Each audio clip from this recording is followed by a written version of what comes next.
Well, hello there ladies and gentlemen, welcome back to Transport Fever 2 Tropical Paradise. This is episode number 3. In today's episodes, we are going to try and work on starting to place some railways and build up to that hopefully in the next episode. First of all though, if you didn't see the last episode, the link to the playlist is down in the description below. If we can go ahead and try and reach 12 likes on this video, that would be fantastic. Go for a record for the series so far. I think 2020 is going to be a fantastic year and I can't wait to try and continue to grow this channel and this community that we're building around Transport Fever 2, but also different games as well, and that's one big point to point out. Just before we jump into today's episode, I want to just recap the last episode. We really made a splash with some boats and we connected up the towns of Longhope with Barra and Forest. We also increased our capacity on many of our routes and we focused on moving some goods into some of our larger towns.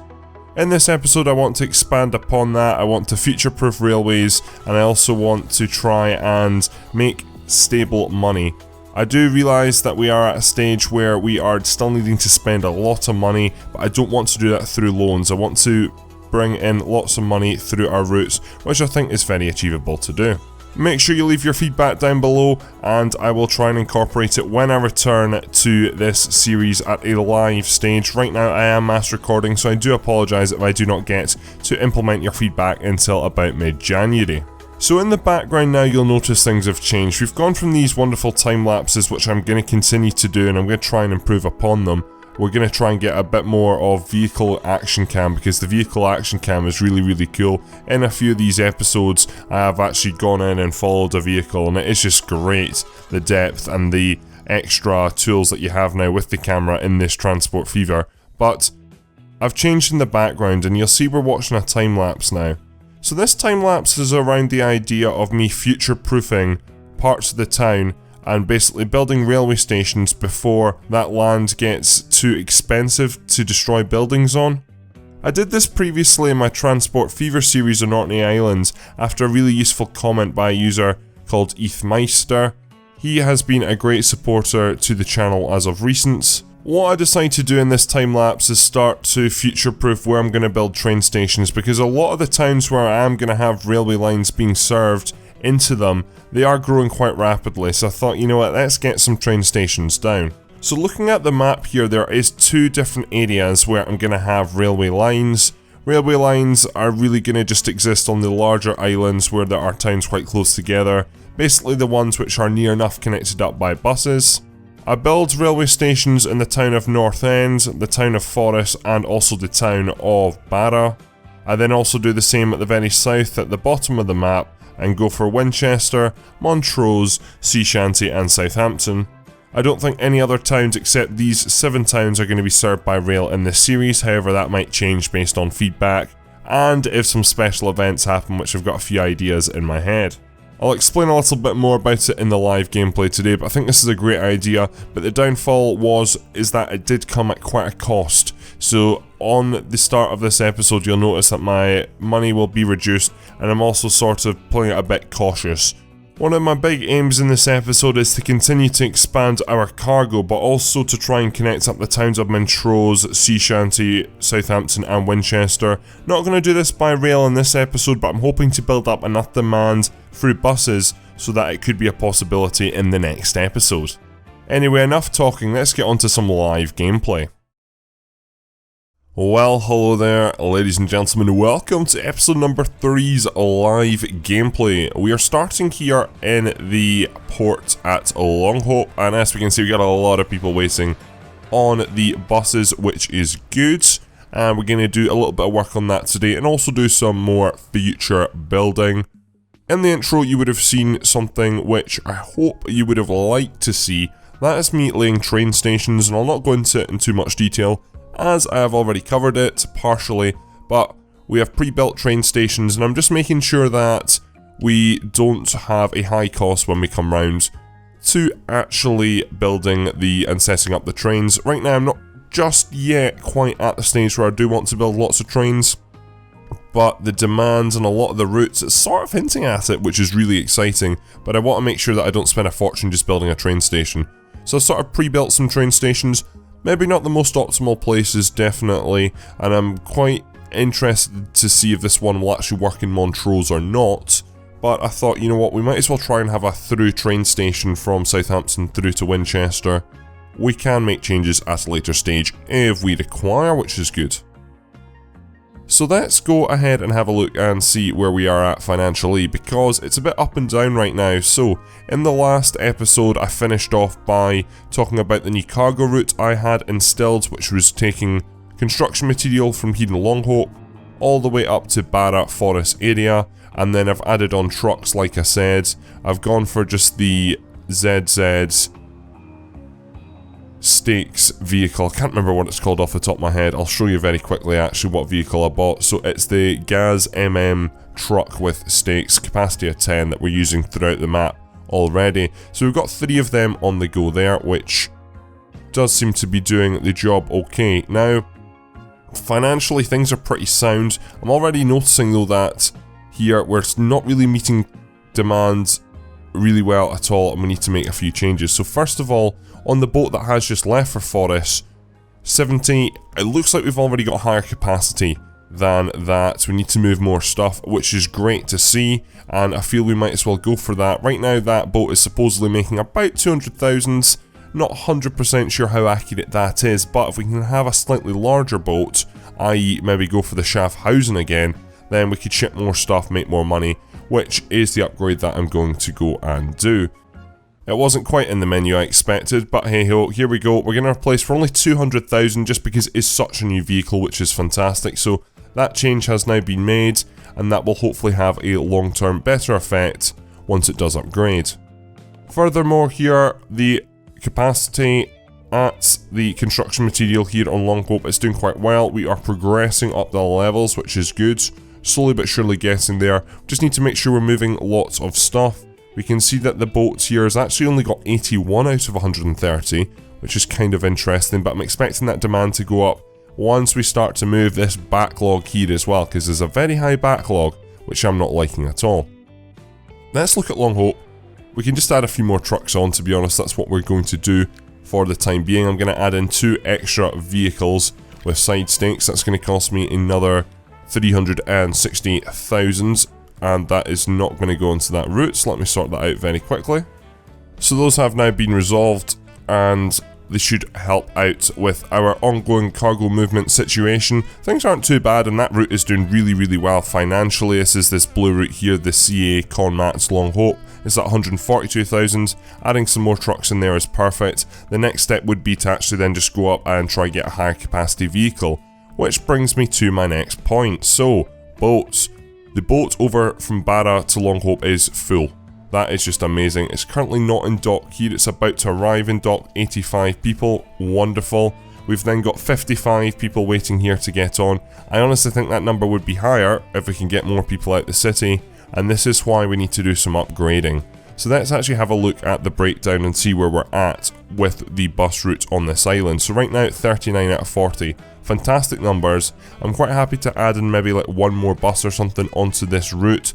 However, we're going to, instead of go for the C40s, we're going to go for the ZIS, which I'll do after I upgrade the buses on this route. So upgraded buses is going to mean increased reliability, increased frequency, and more capacity, which is what I need to do, I think, to bridge this gap.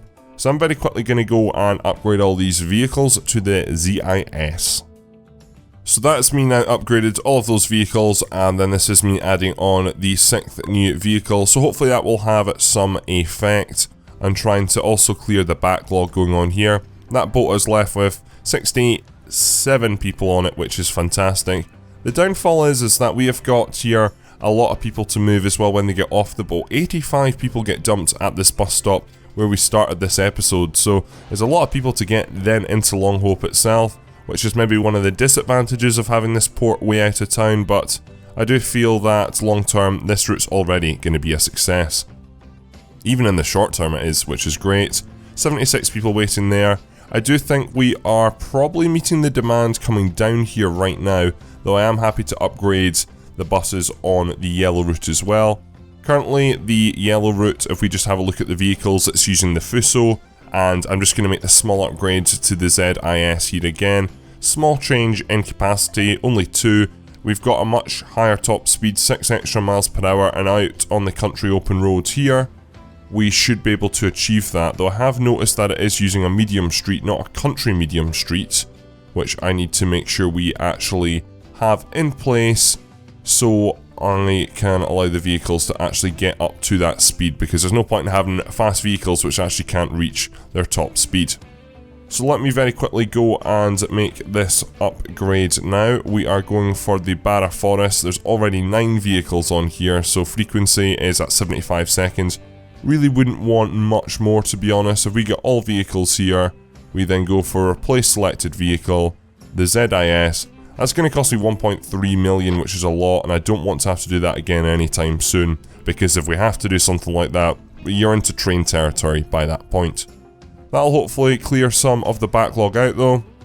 A lot of people wanting to leave Forest, it looks like, at the 2 bus stops, which is fantastic, so I'm very happy about that, and hopefully with that increased capacity, that can be achieved. Things up to North End, we seem to be handling the capacity pretty nicely. There's not too large queues, so I'm not really bothered about it. And that is where we're going to leave that for the time being. We are now looking at the situation where I think things are a bit more stable over here now. We're bringing in 105 stone, which is good, leaving with 70 construction material there. For some reason that boat hasn't upgraded, unless I've put 2 boats out. I've not upgraded that boat, so I'll sort that out shortly. And then I think it's time to move on to something different. So moving on to something else now, I'm starting to realise a few different things looking at the map. I'm looking at different cargo options going forward, and I'm seeing 1 or 2 options. For example, over just by this island off Montrose here, just to the northeast, we have got ourselves a iron ore mine, we've got 2 coal mines, and then we can use both of those to make steel in the steel mill. That steel could then be used along with wood and planks from forests. We've got 2 forests over by Southampton. We could use either of these sawmills to then get wooden planks to then make machinery, which we then could export to towns like Westport and West Acton. We've also got an option up there at North End and Barra actually, which is interesting. However, we're going to need to have a hub-spoke model at some stage for a lot of cargo, because there's going to be boats just cutting across each other, and let me give you a slightly different example of this. So if we're looking here at the food, we've got 2 farms on their own separate islands. We've then got 2 food processing factories, one with the island of Longhope and again another one on its own island. Now what we're going to do is use the hub spoke model. This here is going to act as a cargo hub here at Longhope. What I would like to do with that cargo hub is I would like to do, okay, we have got some food coming, or some raw food coming from the farm over to the food processing plants. I'd then want to drive that through Longhope and then use the hub at Longhope. Put some food onto the boat which is on the Barra to Forest routes, and then provide that into Barra or Forest. Both of them need food. And that is going to be the idea of the hub spoke model, and that is what we're going to do quite a bit of in this series. There is going to be a lot of opportunities to connect up different cargo into different islands. For example, this island, which has Forest and Barra on it, needs food, it needs machinery, and it needs construction materials. But if we use the hub and just use this one port as a hub, we can really create that, and it means that we don't have to have multiple ports, multiple zigzags. I can combine routes together, I can transfer construction materials and at least food on this one boat route. I don't know about machinery, for example, but there's lots of possibilities we can do using the hub and spoke model, and that is something we're going to start to implement over the next few episodes, so please look out for that and let me know your thoughts on that below. It's quite commonly used in the aviation industry. So what we're going to do is we're actually going to get started with a bit of this. We've got food demand for quite a few different areas, and I want to start to try and meet that. So we're going to get food coming, I think, off of this farm here, then we're going to put it into the processing plant over on the island of Longhope, move the food through the town, and then what we are going to do is move that all the way up to Barra and Forest. Quite a large operation this one, but I'm really looking forward to the challenge and doing something a bit different. First of all, is this a acceptable distance to bridge? We're going to make this decision now because I honestly don't think it is initially looking at it. But if we do something like that, is that acceptable? So how I'm going to decide this is it's going to have to be a double-headed bridge. I'm not too fussed about that, to be honest. Cargo boats would be able to get under it. How large is the bridge up here? Because this is really the bridge limit. So in all honesty, that's quite a short bridge. And for that reason, I'm going to say that this would also be a slightly short bridge, maybe longer. The problem is it's probably going to have to go over that into there. And that's not going to work at all. That's too big a gap, unfortunately. So we're going to have to add in a port here, which is going to be a bit of a constraint. We then need to... How are we going to work this one? So we can sort of have the hub spoke model again here. Oh, this is going to be quite difficult to do actually, but let's just dive in and get started with it. So we jump back in to our cargo terminals. Let's get 2 of these built very quickly. Ideally, I want to have you really close by, so I don't actually have to have any concerns with adding trucks in. And then at this end, I think we are going to have to maybe have some trucks in, unless we build it around the top there, but that would be very inefficient for what we're needing here. So I'm going to build something just opposite like that. We are going to have to get trucks to move stuff, I think, just because it is slightly too large a distance. So let's first of all connect up these 2. That shouldn't be a problem. You should be able to see each other easily, which is perfect. And then this is the one which might cause me some problems. Now, I am expecting to have to add in some truck support here. So if we do that, are we as lucky? We're not as lucky, unfortunately. And you can actually see the sphere of influence. The sphere of influence only goes up to this part of the road, and then it sort of ends, unfortunately. So we're going to have to connect those 2 up. Then coming through Longhope itself, I don't really want to disturb Longhope too much, to be honest. So what we're going to do is, I think I'm going to build a bypass sort of idea to make sure we go around the town and try not disturb the locals too much. So this is going to cost me quite a bit of money to do, but it's definitely worth it to try and keep that pollution down. So if we connect you into there, for example, like so, I'm actually also going to cut back on that there too. And then the final thing I want to do is I was just about to say, I want to change the type of road in between these 2, but the AI's gone and applied a city road there, which is quite unfortunate. I'm very quickly going to change that back, even though the AI is probably going to overwrite what I do there. Let's make sure that we've got the right type of road all the way to our food processing factory. Fantastic. So now what I need to do is do a little bit more building, and I'm going to do that in a very quick time lapse.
So there we have it. So that has me now created all the routes, and we've also upgraded this harbour to something which is really nice looking. Terminal wise now, we are up to a lot of terminals. They've not numbered themselves in the best order, but hey ho. What we're going to do is we're going to be using terminals 2 and 3 for our current cargo, and then eventually long term we've got a large terminal in there, and I can imagine this is just only going to continue to expand as it is one of our hubs for Longhope. Fantastic, so that brings us to our next issue. It's not really an issue, I suppose. Vehicles. Now, what we're going to be doing is we're going to be moving food. So this is going to be some different vehicles. One thing I've noticed, and I also noticed on the, it wasn't Reddit, I think it must have been, maybe it was the actual Steam, just Steam generally, that the farm now, it's not split into grain, or it doesn't look like anyway, and we're going to find out in a second if it's split into grain and cattle. The icon is very much different now, and the cartoony icons as well. Some people were complaining about the cartoony icons. Let me know your thoughts on the icons down in the description below. I really like them personally, but they are quite different to the previous Transport Fever, so I can see why people maybe are a bit against them. Okay, anyway, so cargo vehicles. So, as I said, it's food. It's mainly food. And also here we've got grain. So yes, I have named it right, grain. Do we need to consider cattle? Or is cattle actually a thing? I don't honestly know. I've not used a farm. I have played around a bit in this game, but I've not actually really... I don't think we need to deal with cattle, which is good. What I'm going to do is I'm going to go for really high-end trucks this time, though. We actually have got quite a lot of money built up, which is fantastic. So we're going to go for the ZIS 150 dump truck, which I'm guessing are the ones which just the back just elevates to 45 degrees when it wants to get rid of its load. So what we're going to do is we're going to put one of these onto our route, our purple route, all the way over in the top right hand or left hand corner, should I say. That's just moving basically stuff from the docks up to the processing factory, and then we're going to have quite a few of these vehicles which are going to then move. So that's grain, so we now need to move food, so we're going to go for the flatbed truck, the 13 capacity, exact same really, but that's going to carry our food, which is going to be processed. We're going to buy about 5 of these, I think, all in all, and then we're going to set them onto that pink line you see going across your screen, our cargo road Longhope food route, and that should settle things there. Final thing I need to do is buy another boat. So let's get a shipyard out here. We don't really have one in this part of the world as of yet. 45,000 is quite cheap, and then you're actually building a truck stop and that costs 150,000. I don't really understand all of the pricing of these stations yet. I need to look into that a bit more. But cargo, so it's such a short journey, honestly, and if we do have a lot of stuff to move, the boat is going to be bouncing back and forth. So for me, honestly, there's not really too much question about what we're going to go for there. So that is the Rigi, it's just going to bounce backwards and forwards. And that is another route implemented, ladies and gentlemen, which I am very happy about. And it is some more progress, connecting up a different part of the world. Final thing I want to do, and I hinted at it in the last episode, is these towns here. Let's do something with them, and let's maybe start to connect them up. Now, we could start connecting them by rail. I don't feel we're there yet. I feel I need to build up some initial demand. So what we are going to do is we're going to start off by really putting in some buses into Montrose. This is the largest town on this island, and it's also one of the largest towns on the map. Or it was anyway, but it definitely isn't now. It's really dropped down the pecking order, and saying that I filtered by name. So it's in 4th right now, but it's getting no support, and when it does get that support, I think it will do very well. So let's go and start off with adding in a bus station. I think that we've used the one in Forest, but this could have some real good connections going forward. So bus and tram station platforms, we're going to just make sure this is a slightly larger one than not, because when we do get this train station up and going, it is going to be a very, very busy train station. So let's have this here, so it's quite close to the train station. People could walk between these two quite easily. So we've got a nice station to use here. Let's connect up Winchester, and let's connect up Sea Shanty. We could also connect up Southampton as well, straight into here, and then have route. We've got a few options, let's consider that. So let's start off by grabbing our bus stop tool. Now, I'm quite happy to serve anything in between these. It doesn't really matter. I will go via the residential district probably to start off with. On most of these routes, but then we're probably just going to go through different parts of the town, so people can use this to go to Winchester, but also to go in between commercial, industry, go to work, come home from work, that sort of idea. Then going to come down this road here. We're probably not actually going to use the main roads, or we could jump onto the main road halfway through, that would be fine. Let's actually stop as we come into town then, and then we're basically just going to do a circular route, I think, around the residential. Winchester seems to have it's at a bottleneck sort of, so it's got surrounded by water on both sides, which is a fantastic idea, and that then means that we can hopefully serve a bit more of the town. So we've only got 4 bus stops in there, but that's fine for the time being. Let's come along to Sea Shanty, again pre-building our train station, which I think is a good idea. So coming into Sea Shanty isn't a big place at all, but what we can do is we can have a few bus stops which navigate around the town. And then we can have one on the main road. Yeah, why not? It's maybe not the best idea, but we can have those 4. And then we can have a separate route. I don't know how we're going to do it yet, but Southampton definitely could do with some connections as well. So what we'll do is we'll go the opposite way around the town in Southampton. Don't know why, we just will. And tick off a lot of the town. Southampton, interestingly, sort of has a point, which is quite cool, so I'm quite happy to serve that as well. And then if we come back along here, one more stop, and then that shall do us. So I've got a lot of work to do, so I'm very quickly again going to connect up all these towns in another very quick time lapse.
So in that time lapse you just witnessed, we built 4 routes, one from Montrose to Winchester, one from Montrose to Sea Shanty, one from Montrose to Southampton without stopping in Sea Shanty, and then a separate smaller route from Southampton to Sea Shanty itself.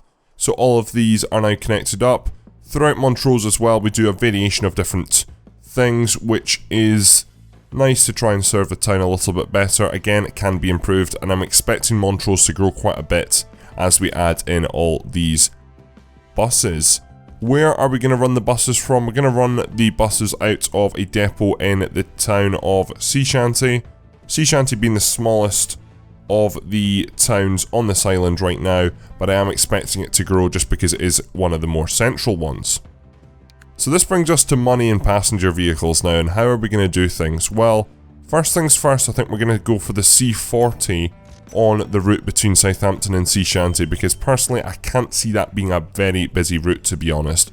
That's personally maybe just me, but I can't see it being that successful, or I don't think there'll be that high demand for it. And the reason is Sea Shanty, population of 85, Southampton population of 142, but this is just between these 2 towns. Remember, I've got a separate route which doesn't stop in Sea Shanty from Southampton to Montrose. So anyone who is going to be passing through Sea Shanty, you'd get on that, but like you can't pass through Sea Shanty. Either go to Sea Shanty, and I suppose you could then pass through, get the bus to Sea Shanty, and then get the bus from Sea Shanty to Montrose. But because we've got that direct route, it means that I don't think there'll be a lot of demand, is what I'm trying to say. Now with that out the way, I do think that we're going to put some fusos onto the route which serves between the towns of Sea Shanty itself and Montrose, because I think that, again, with Sea Shanty not having the largest population and people from Southampton just going straight through town, again, I also don't think that this is going to be the busiest of routes. So this is Montrose to Sea Shanty we want to go for, so we'll put those on. And then finally, I think for the other routes, we're going to go for some ZIS buses. So we're going to start off here with 4, and these are going to go on to our Winchester route, which is off screen to our right, and then we're finally going to buy 1, 2, 3, 4, 5 buses. I realise I've spent a lot of money here We'll have a look at the breakdown in a second. And that is then going to run in between Montrose and Southampton, our remaining route. And there we go, so we've all of a sudden just done a lot of building on this island, but that's one of the objectives I set myself at the end of the last episode. I wanted to connect up this island. And we'll see how all that goes down in the next episode, because, ladies and gentlemen, we are at the end of the live gameplay here. We'll just very quickly have a look at the financial situation. We're at the stage now where we're starting to scroll through because we've got so many routes, which is good. We've got a lot of things to make sure we are profitable with though. That is one big thing we need to make sure we keep on top of. Because currently I have a 7.5 million loan. It'd be nice to start paying some of that back.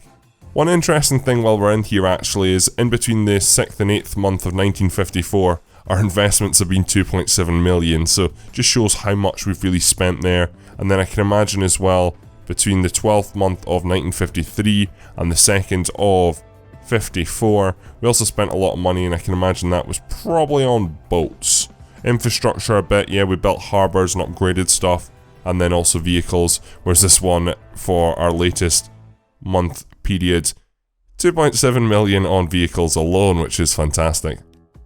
Anyway, having a look at this graph, or not graph, table should I say, once more. So that boat is full, fantastic. Might have to look at maybe adding in a second one on there if the demand supports it. Then bus wise, we've upgraded quite a lot of buses in this episode on older routes, and they seem to be doing well, so we can maybe start to think about looking at trains in the next episode, because I'm very, very keen to do so. Then looking through the rest here, we're kind of mixed, to be honest. We are needing to have a look some more at this construction material stuff, and now we've got food to move as well. It looks like we are moving quite a bit of grain, which is fantastic. I do need to have a look at a few of these in a bit closer detail, which we'll do in the next episode. Balance wise right now, we've got a lot of successful routes and some which we can continue to expand. Then unfortunately we have some negative routes. A lot of these are new routes, but we can definitely try and improve these. And there we go, that brings us to the end of another fantastic episode here on Tropical Paradise. We really did quite a lot of building in this episode, and I'm really glad we have done so. We've gone and started moving some grain and some food over into forest now, which is fantastic. It's going to take a while for that demand to work itself out, but we'll come back to it and address it in the next episodes. And we've also started to make moves down by Montrose, Southampton area. We've started to put buses on. Those are in the negative right now, but they will come profitable very, very quickly, I can imagine. And then hopefully within the next episode or two, those will be replaced for the railway, which we've already built the train stations for. I'm really glad we've now started to do a bit of work in the south. In the next episode, we need to continue to try and improve on a lot of these new routes that we have just built. We should also then start to look at some other parts of the map and try to connect that up as well. Hope you join me then. The next episode will be out in about 3 days' time. Please leave a like rating if you haven't done so already. Go down into that description below where there is a link to the playlist if you missed any other parts of the series. There's also my Twitter, my Patreon and my Discord. Any support you can show me on any of those would be greatly appreciated. And that's all, ladies and gentlemen. Thank you very much for watching. My name is Bigfoot, and I'm out.